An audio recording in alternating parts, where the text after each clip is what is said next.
Okay, so we're picking up with the Orchos Tzadikim paragraph starts B'midas Hasimcha. So until now, he's discussed how one achieves simcha in general. That was in the first paragraph of this gate, where he says that a person has achieved all his desires, and obviously that's not about how much he's indulged in desire, but that's more where he sets his expectations to. So he sets a very low expectation, and he's achieved his desires, and nothing changes his mood. He's basically in a constant high. Then it's interesting, right in the beginning, the Orchos Tzadikim goes into a negative outgrowth of simcha, which is schoik, like levity, lightheadedness. Then he comes back he brings another negative outgrowth of simcha, which is wine. That type of simcha is not a positive simcha. And then he shows what is a positive way to interact with wine. He actually endorses drinking quite seriously. So the wine adds chachma, adds deep chachma, but only if it's done obviously in the proper manner. And one can question if today it's being done in that manner, but there are people who do drink properly, and therefore that is a good thing according to the Orchos Tzadikim. Now he is going to explain to us, like halacha l'maisa, kind of how do we get to simcha? How do we arrive at this midah of simcha? He says, the midas has simcha tluya mitzvah aseh sheyatzdik kol ma'orosav. In the midah of simcha, we have a mitzvah aseh. It's a connected mitzvah aseh that a person is matzdik everything that he that happens to him. He's matzdik everything that happens to him, which means he says whatever Hashem does is for the best. Whatever happens to me is for my best. Shenemar, as it says in the pasuk, v'yodata im levavecha, one knows with one's heart. Ki kasher yeyasir ish es benoi, that just like a person chastises, rebukes his child, and the purpose of that is not the parent is lashing out in anger because his will was not fulfilled, but the parent wants the child to go on the proper path. Therefore, the parent rebukes the child. So just like a person chastises his son, Hashem lokecha miyasreka. Hashem also chastises us. So when things happen to us that we're not happy with, you have to realize that it's a Kadosh Baruch Hu who is trying to push us in a certain direction. Hashem is trying to communicate to us something, and therefore we have to accept it with a simcha. Let's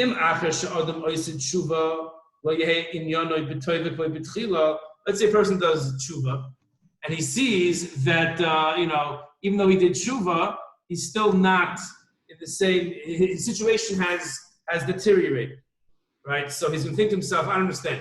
When I was eating cheeseburgers, I had the life, and now I repented from that, and now my life is deteriorating. So says the Orchos Tzadikim, mitzvah sheyachshav v'liboy ki l'toivasa napach inyan l'ra. Person has to think that Kadosh Baruch Hu did that for my best. It's good for me.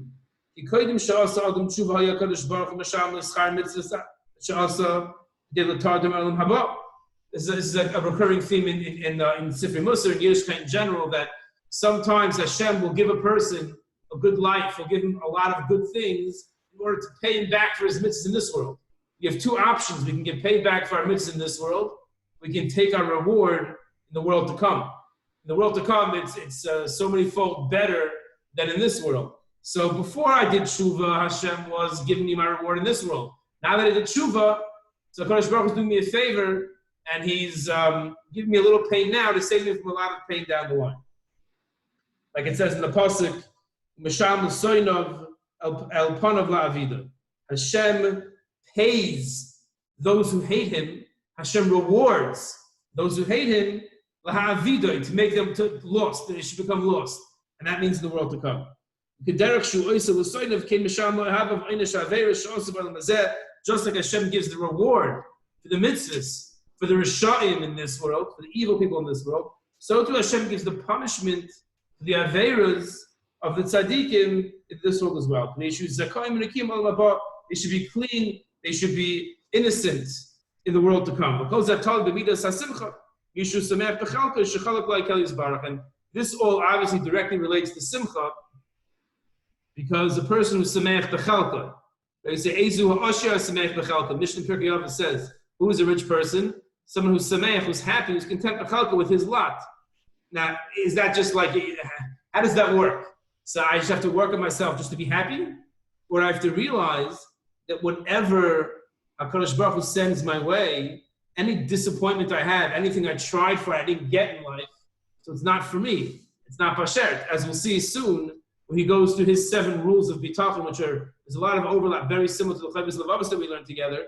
The idea is that a person has to realize that Hashem knows what's better for me, better than I do.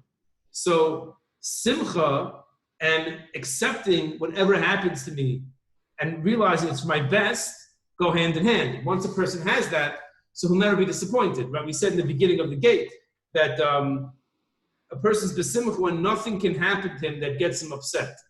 If a person has 100% bitachon in Hashem and realizes that everything that happens to him is from Hashem, so he's always going to be happy. There's one exception though to that. There happens to be one exception, and that is that we can make mistakes. A person can make a mistake. So if I make a mistake, like a person was careless. And he wasn't paying attention, and he banged into a pole. Banged his car into a pole, right? So a person could be disappointed. Although I guess we'd say, we wouldn't say that. I mean, if a person bangs into a pole because he was not paying attention, he was daydreaming, right? That's his fault. Right? The Chovos HaLevavos said, a person runs into the street and with his eyes closed, gets hit by a car. So that only happened because he was negligent. When I do the proper hishtadlus, when I put in the proper effort to protect myself, to make a living, etc., and something happens, that's from Hashem. But if I'm negligent, if I do the wrong thing, then the irony is that's when I affect my destiny. So if a person runs across Sterling Road with his eyes closed and he gets hit by the car, he can say, I did that. Right? But if a person crosses the street at the light and he looks both ways and he got across safely, he cannot say, I did that. That Hashem did. A car could have come from nowhere and Chashon hit him. So when I'm doing the right thing, I don't do anything because as far as the results are concerned, that's all from Hashem. But the Chovos HaLevavos clearly said that if a person does not do proper hishtadlus and something bad happens to them, so it's his fault. So let's say a person wasn't paying attention and he banged into a pole. And now it's the insurance claim, the whole 9 yards. So I guess he could be upset at himself that he was negligent. If I would have been paying attention, it wouldn't have happened. If my child is negligent or my spouse is negligent and they break the glass vase, that was destined to happen to me. I didn't do anything wrong, right? So it was destined to happen to me. I have to chastise the child, but that was destined. But if I'm negligent and then something bad happens to me, so I did it. So the truth is that I'm hearing now that as long as I'm doing the right thing from an effort perspective, then I'll always be happy. But when we all mess up sometimes, we all do the wrong thing, we're all negligent here and there, and then there's a negative effect of that. So that, I guess, one has to take responsibility for. And there it's okay to be upset. Now, obviously, in as much as a person's alive, so Hashem knows that they can rectify whatever they did and they can always better themselves than others. So there's not this like despondency and this close-up shop depression. There's no room for that in Avodas Hashem. But to be disappointed in oneself when one fails at something, so that's a good thing, right? But I wonder, I'm just thinking this as we're talking about it, if that is a contradiction to Simcha. As we said in the beginning, Simcha is not happiness. When I bang into a pole, because I wasn't paying attention, I was driving. So I'm not happy. I'm not, Baruch Hashem, I'm upset because I made a mistake, and because of my negligence, it's not a mistake. I mean, I was negligent and therefore something happened. But a person can still be besimcha. A person can still be content. He thinks to himself, listen, I'm human. People make mistakes. So I have to own up to it. I did the wrong thing. I'm going to improve, right? That's how it works in chinuch, with raising his children. That's how it works when dealing in a work environment. That's how it works in shul. People make mistakes, and you fix it, right? Like we say in hashgacha, in the world of kashrus certifications, that a good hashgacha is not a hashgacha that doesn't make mistakes. A hashgacha doesn't make mistakes, by definition, is a bad hashgacha, because there's no such thing as hashgacha not making mistakes. But the difference between a good hashgacha and a bad hashgacha is that when a good hashgacha makes a mistake, they figure out what happened, what went wrong, and how do we fix it. And a bad hashgacha kind of just like sweeps it under the carpet. And the same thing with us. So I was negligent. I wasn't paying attention. It was a bad repercussion. I have to deal with it. But I'm besimcha because I'm alive. And I can go weiter, and I can go forward, and I can fix it. And Hashem, the fact that we're alive means that while there's still oil in the candle, there's still what to do. There's still work to be done. So as I'm thinking now, with Chiddush, that even when one is negligent and something bad happens, one can still be besimcha. And being disappointed in oneself is not a contradiction to simcha. Simcha means I'm doing avodas Hashem all the time, and I'm working on myself and I'm fixing myself. Simcha doesn't mean that I'm perfect and I enjoy my perfection. Simcha means that the mistakes and the negligent acts that I commit, I own up to and I try to better myself. That's what simcha is. The question is, it's easy to say that when all that happens is you get a little fender bender, but it can be sometimes very serious consequences. We'll survive things like that it's a little bit harder. Those are more extreme cases that it's a little bit harder to stay besimcha, but what we're coming out with is that it is not a contradiction to be upset at oneself for a failure and be besimcha. You can have both at the same time. Okay, continues the Orchos Tzadikim. Haderech sheyismach adam b'chalko, the way in which a person has simcha in his lot, sheyikabel b'simcha hara k'ma hatoiv. He accepts upon himself with simcha, with contentment, the evil, the bad, as well as the good. But this path of acceptance, of attaining simcha, is divided into a number of paths, a number of ways. There are 4 ways.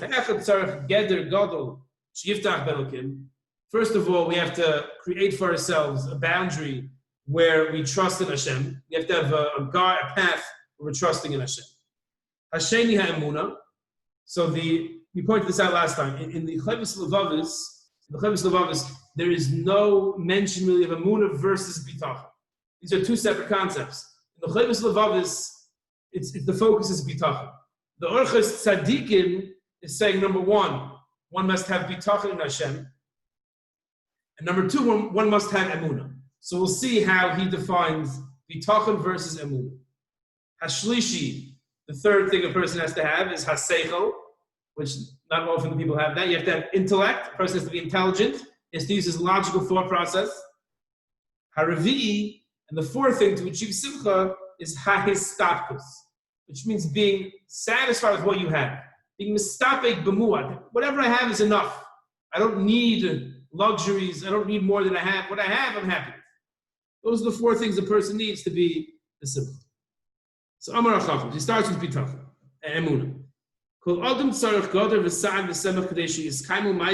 Everyone needs to have some sort of help and a facilitator that's going to help him, that all his ma'asim tovim should be established, should be fulfilled. What is this gether? Bitachon is this thing, this foundation that a person can build with the avodas Hashem upon.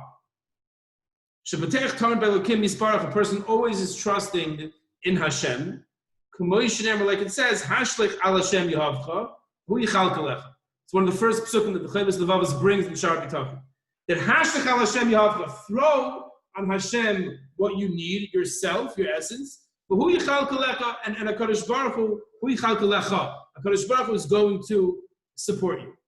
Ma'u Geder Bitachon, what is the definition of Bitachon? The Eze Dover Mevi Sheyiftach Adam Elokim. And what is going to bring a person to this midah of Bitachon? Zeh ha'emuna. So says the Orchos Tzadikim, the emuna is the prerequisite for bitachon. It's the precursor to bitachon. Mitoich shemamin b'boirei, through the fact that a person believes in Hashem, shekol hatzlachasu ba'olam hazeh u'ba'olam haba hakol mimenu ve'ein achuz ulasoi, that all one's success in this world and the world to come are all from Hashem, and no one else has any share in that. Then the person will give his heart to love Hashem with all his heart. So emuna, says the Chovos Levavos, is the belief that Hashem does everything. Is the belief in Hashem. I guess bitachon then is the more practical that, so when I go for an interview, so I know that the interviewer, the employer, has no shaykhis of whether I get this job. It's just me and HaKadosh Baruch Hu.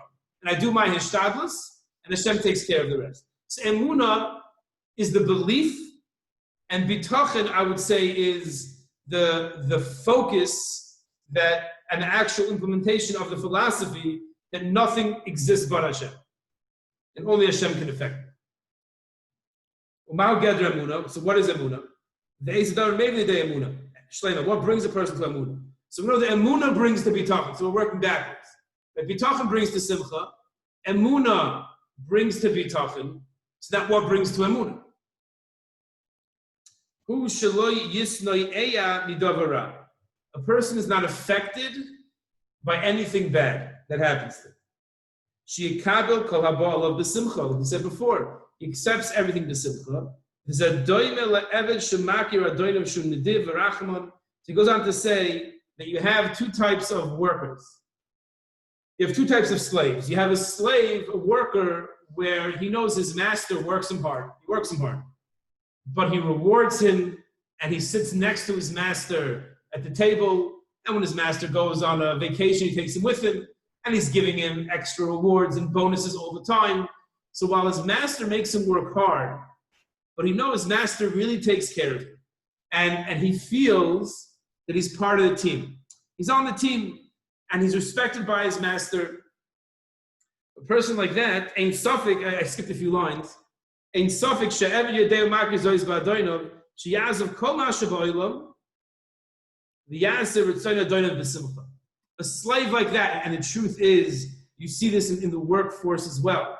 You know, through kashrus, I'm able to see many different restaurants, which are definitely high-pressure work environments. And you see the different approaches the various restaurant owners, the caterers have to dealing with their staff. And the hard line approach does not work in the restaurant environment, at least. In certain places, you have to have that. But in the restaurant environment, it doesn't work. It just the workers are resentful. And often when the owner pushes hard, he also has no hakaras hatoiv and respect for his workers. Then there are other places. There's one place to think of in particular where the owner, he's a demanding guy. He happens to be demanding, but he's very fair. And when this whole COVID thing happened, and he did not need his workers, he kept them on because he respected them. And even though I've seen him yell at them, but this particular place is very little turnover as far as employees. It's the same people that's been there the year and a half I'm there, at least. It's the same people that have been there. And you see there's a respect. If he works them hard, but he respects them, and he goes the extra mile for them. So when a person realizes that with his master, he'll run and do anything for that master. But if you have an eved who the master is bekapech schar avadim, he's always taking the wage away a little bit and is still demanding a lot, that person's not going to want to work. It's not going to want to be tarech. And I see that they're not going to go the extra mile for their employee. The same thing applies to avodas Hashem. A person who's minded, he trusts in Kadosh Baruch Hu, the emunah shleima, that Hashem is made if he gives good, and he's merachim more than anyone else. He has empathy and mercy more than any other entity in the world. He's the dayan emes. He's the true, just, fair judge. And whatever Hashem does is for our benefit. If we believe that, and it's to give us a good schar, then the person is soivel. The person can endure that anything Hashem throws his way. And